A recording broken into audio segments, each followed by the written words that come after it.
اگه یه موز بهت حمله کنه چیکار میکنی؟ موز. بله بله. خب موز چجوری میتونی میخواد بگی سوال بعدی، مشکلی سال نداره. بعدی. چرا ماهیا هیچ وقت تشنهشون نمیشه؟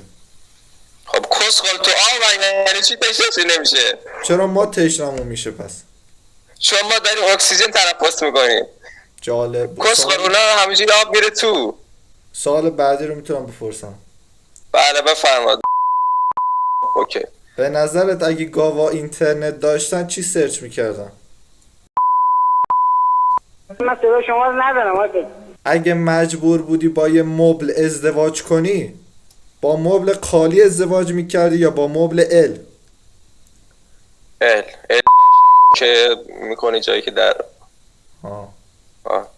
چرا پلنگا نقطه دارن ولی گورخرا خط؟ دیگه اونو بعد از خالق بپرسید، من ربطی نداره راستیتش.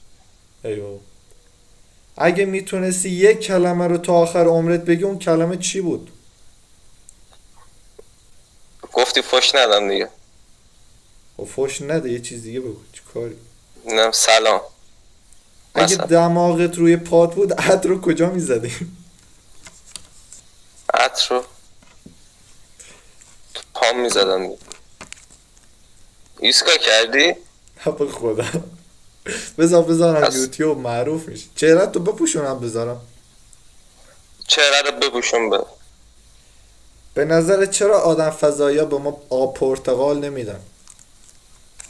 به خدا تو ایسکا کردی. با میخوام بذارم یعنی چی به ما؟ میخوام اصلا بذارم. کسخل مشخص نیست، هست نیست. اگه ساعت با عقب منم اینجوری بذار تامنیل مثلا توهین میکنه به من. ببین گوش بده. نه اینا رو حذف اوکی. میکنم، هرچی فوش میدی اینا رو حذف میکنم.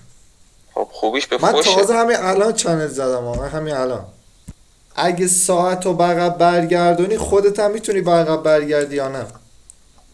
آره دیگه. نه دیگه ما میمونیم تو این دنیا.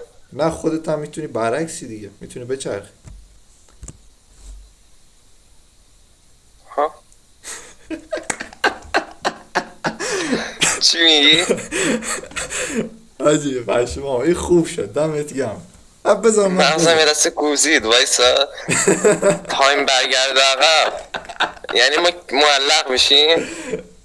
نه بابا دارم میگم ساعت رو برگردونی به عقب خودت هم میتونی برگردی به عقب بچرخی رو تو کنی به سمت پشت. همه چیز در تناقض داداش، اصلا چیز معنی دار و خورشید مفهوم پشتش به ما سمینه پس. آفرین. خورشید پشتش به من ماست. صورت تو میپوشونم میذارم. یه آفرین. اینم اسکرین شات بذار بگیر. پیام بده بهم.